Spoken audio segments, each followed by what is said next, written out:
जोजो किड्स। शैतान कौवे। एक पेड़ पर बहुत सारे कौवे एक साथ रहते थे। वे किसी को भी अपने पेड़ पर आने ही नहीं देते थे। कौवे बहुत शैतान थे, हमेशा अपनी मस्ती में ही लगे रहते। एक दिन जंगल में चारों ओर अंधेरा ही अंधेरा हो गया। बरसात का मौसम था और जोर की आंधी चल पड़ी। कुछ ही देर में जोर की हवाएं चलने लगी। कुछ ही देर में एक चिड़िया आई और उसने कौवे से कहा, भाई कौवे, बरसात होने वाली है, मुझे भी थोड़ी देर अपने पेड़ पर शरण दे दो। क्या मैं थोड़ी देर यहाँ रुक जाऊँ? मौसम ठीक होते ही चली जाऊंगी। नहीं नहीं। नहीं नहीं, तुम यहाँ से कहीं और चली जाओ। हमारे पेड़ पर हम पहले ही बहुत सारे कौवे हैं और हमारे बीच में तुम्हारा क्या काम? हमें बिल्कुल पसंद नहीं कि कोई और पक्षी हमारे पेड़ पर आए। तुम आगे जाओ, कोई और पेड़ मिल जाएगा और अगर यहाँ जबरदस्ती आई तो मैं तुम्हें भगा दूंगा, समझी? चिड़िया समझ गई कि कौवा बहुत घमंडी है।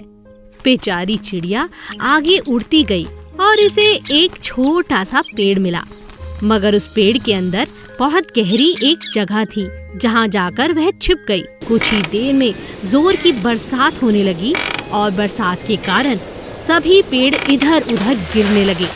चिड़िया का पेड़ बहुत छोटा सा था मगर मजबूत था, इसी कारण वह पेड़ नहीं गिरा। पूरी रात बरसात होती रही। जब सुबह हुई तो चिड़िया ने देखा कि सारे कौवे नीचे पड़े हुए थे, क्योंकि ओलों की मार के कारण सारे कौवे उस पेड़ से नीचे गिर गए थे।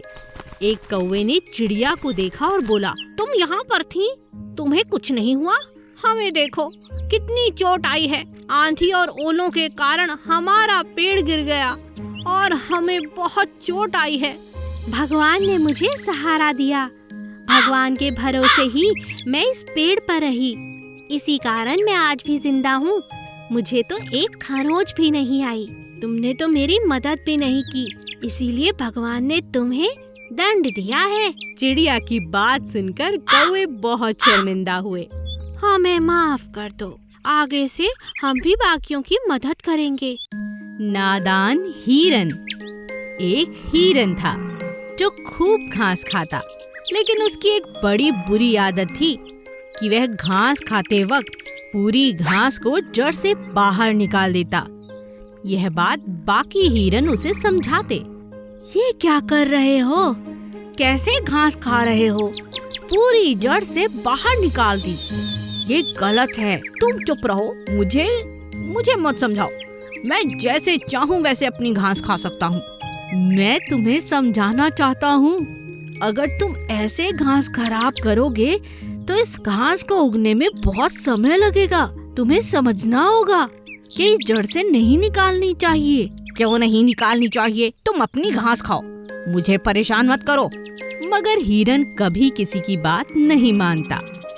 एक दिन शेर ने उसे घास खाते देखा तो हिरन शेर के डर से इधर उधर भागने लगा और बड़ी दूर तक भागता रहा। बहुत ज्यादा भागने के बाद उसे एक बड़ा सा झाड़ दिखाई दिया और वह उस झाड़ के पीछे जाकर छुप गया।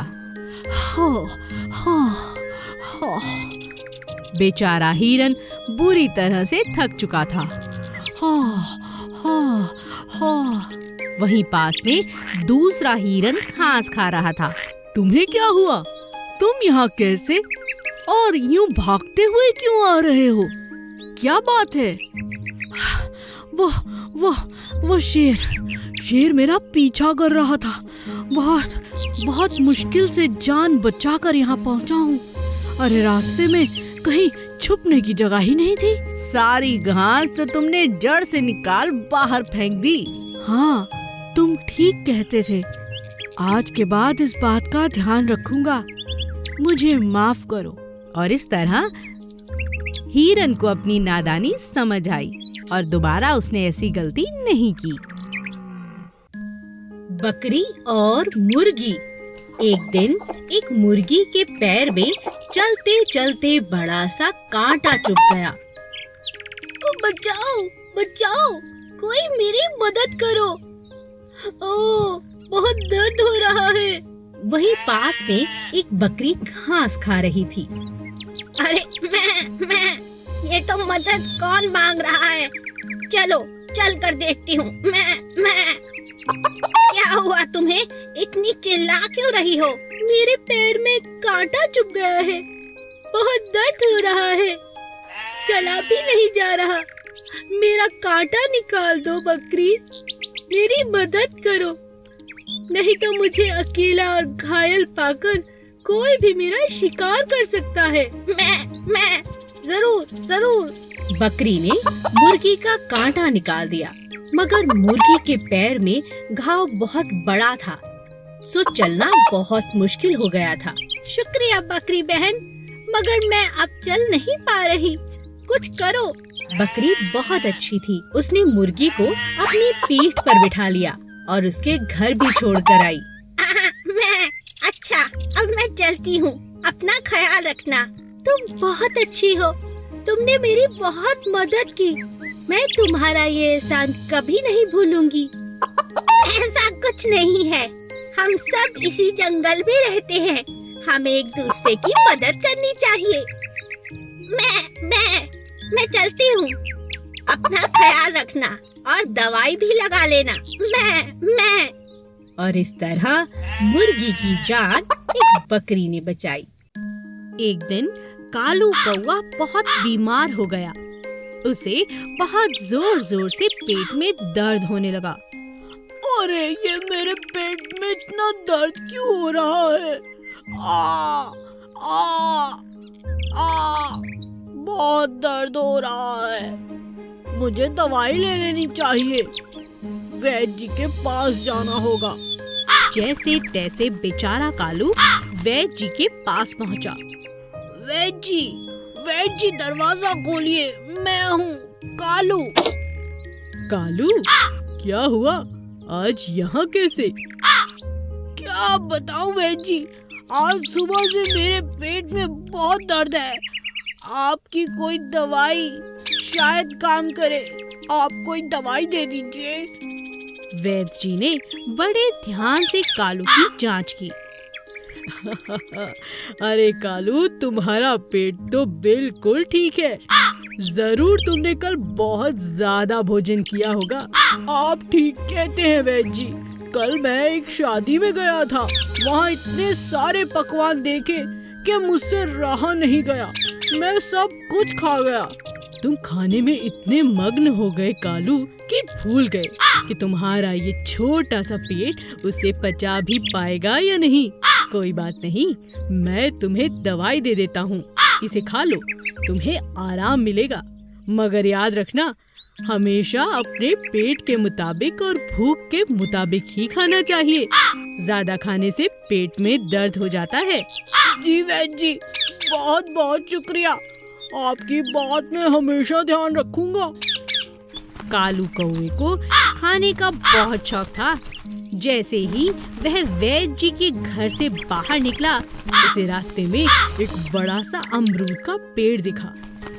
अरे इतने मीठे और बड़े बड़े अमरूद, ये तो बहुत स्वादिष्ट होंगे।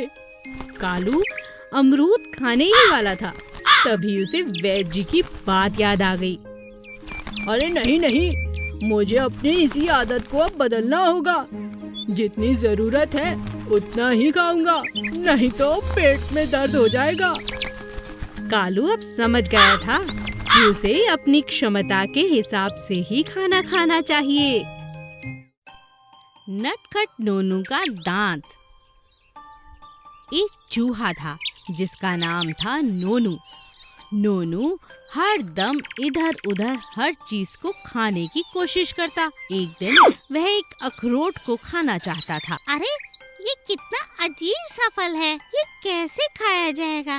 मुझे इसे खाना है। वह अपने दांत से जोर जोर से अखरोट को तोड़ने की कोशिश करने लगा। इस बीच उसका दांत टूट गया। अरे मेरा दांत, मेरा दांत! ओहो, इस नए फल के चक्कर में मैंने अपना दांत तोड़ लिया। अब मैं क्या करूं? इसे तो मैं खा कर रहूंगा। आखिर मैंने अपना दांत भी तोड़ दिया है, इसे खाने के लिए। नोनू दोबारा कोशिश करने लगा। ऊपर का दांत तो टूट ही चुका था, मगर इस चक्कर में उसने अपना नीचे का दांत भी तोड़ लिया। अरे मेरा दूसरा दांत भी टूट गया। ये कैसा फल है? इतना नुकसान हो गया, मैं क्या करूं? तभी उसके दोस्त वहाँ आ पहुँचे। अरे नोनू, ये क्या? तुम्हारे दांत कहाँ गए? अरे देखो ना, ये कैसा फल है? पहले मेरा एक दांत टूटा और अब दूसरा भी टूट गया। सारे दोस्त नोनू पर हंसने लगे। तुम कितने नादान हो, इतना भी नहीं समझे। पहला दांत टूटने पर ही तुम्हें समझ जाना चाहिए था, ये फल खाने लायक नहीं है और तुम्हारे दांत से टूटने वाला नहीं है। फिर तुमने दोबारा कोशिश क्यों की? अब क्या करूं? ये दांत वापस कैसे आएगा? नोनू के सभी दोस्त उस पर हंसने लगे। ये तो वापस नहीं आएगा, मगर तुम्हें अकल जरूर आ जाएगी। हाँ। और इस तरह नोनू को अपनी जिद के चक्कर में अपने 2 दांत गंवाने पड़े। ये मैंने क्या किया? अपनी जिद के चक्कर में अपने दांतों को खो दिया। अब मैं क्या करूं? भालू और रानी मधुमक्खी। एक दिन भालू बड़े मजे से पेड़ की छांव में बैठा था। तभी उसने देखा कि सामने के पेड़ पर मधुमक्खी का बड़ा सा छत्ता है, जिसमें शहद ही शहद है। इतना सारा शहद, अरे वाह, काश ये मुझे मिल जाए, पर कैसे मिलेगा? भालू के मुंह में पानी आ गया।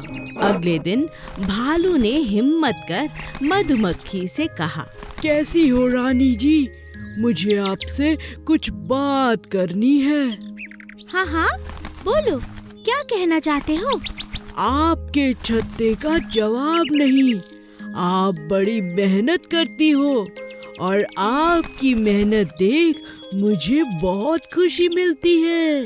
क्या कहा? बात क्या है? साफ साफ कहो भालू।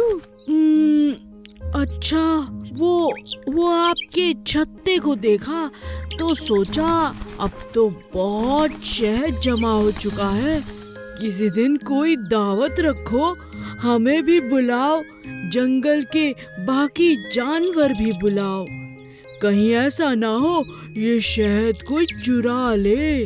रानी मधुमक्खी बहुत चालाक थी। वो भालू की बातों में नहीं आई, बल्कि उसने चतुराई से भालू से कहा, हाँ हाँ भालू भाई, मैं समझ गई, आप क्या कहना चाहते हो। शहद खाने का दिल है आपका, बातें मत बनाओ, मैं सब समझती हूँ। अच्छा। भालू बहुत शर्मिंदा हो गया। तभी रानी मधुमक्खी ने कहा, ये लो भालू भाई, शहद आपके लिए। क्या कहा? मेरे लिए? हाँ, आपके लिए, मगर आपको एक वादा करना होगा। हाँ हाँ, बोलो बोलो, क्या वादा है? बस आपको हर रोज मेरे घर का ध्यान रखना होगा और मेरे छत्ते की रखवाली करनी होगी। मैं हर रोज आपको शहद खिलाऊंगी। हाँ हाँ, ये ठीक रहेगा। ठीक है रानी जी, आज से मैं आपका सेवक, आपके छत्ते का ख्याल रखूंगा। आप मुझे हर रोज शहद दीजिए। इस तरह रानी मक्खी ने चतुराई से इतने बड़े भालू को अपना सेवक बना लिया। सपेरे के सपने। एक दिन जंगल में एक सपेरा सांप की तलाश में पहुंचा। आज तो खाली हाथ नहीं जाऊंगा, इतना बड़ा जंगल है, कोई ना कोई सांप जरूर मिलेगा। सपेरे ने बीन बजानी शुरू की, जिसे सुनकर पास ही के पेड़ पर बैठे नाग और नागिन नीचे आ गए और सपेरे के पास पहुंचकर नाचने लगे। इतनी जल्दी अपने शिकार पाकर वो बहुत खुश हुआ। अरे वाह, दो शिकार, आज का दिन बहुत अच्छा है। सपेरा दोनों को पकड़कर अपने साथ ले जाता है। सपेरा खुशी के मारे फूला नहीं समाता और मन ही मन बहुत खुश हो जाता है और सोचने लगता है, अब तो मुझे इन्हें बेच देना चाहिए, बहुत पैसे मिल जाएंगे, खूब मजा करूंगा। सपेरा इतना खुश था कि उसकी खुशी संभाले नहीं संभल रही थी, जिस कारण वो तेज तेज चलने लगा। अरे जल्दी जल्दी चलकर पहुंच जाता हूँ, इनका नाच दिखाऊंगा, इनका सारा जहर निकाल कर अपने कब्जे में रखूंगा, फिर मैं जो चाहूंगा ये वो करेंगे। सपेरा इतना खुश था कि वो तेज और तेज चलने लगा। चलते चलते रास्ते में वो एक बड़े से पत्थर से टकराकर गिर गया। सोचने के कारण उसका ध्यान उस पत्थर पे गया ही नहीं था। अरे बाप रे, इतनी जोर से चोट लग गई। अरे अरे अरे मेरी टोकरी से ये सब सांप कहाँ चले गए? ये सांप कहाँ चले गए? सपेरे ने अपनी खुशी में अपने दोनों शिकारों को खो दिया। ये क्या हो गया? ओहो, मैंने आज दो शिकार पकड़े, मगर अपनी बेवकूफी के कारण आज मैंने दोनों को खो दिया। सांप बहुत चतुर थे, इस मौके का फायदा उठाकर वो बहुत पहले ही टोकरी से निकलकर एक पेड़ पर चढ़ गए थे। बेचारे सपेरे को अपने शिकार से हाथ धोना पड़ा। ये मैंने क्या किया? आज का दिन बहुत बुरा है। Please subscribe.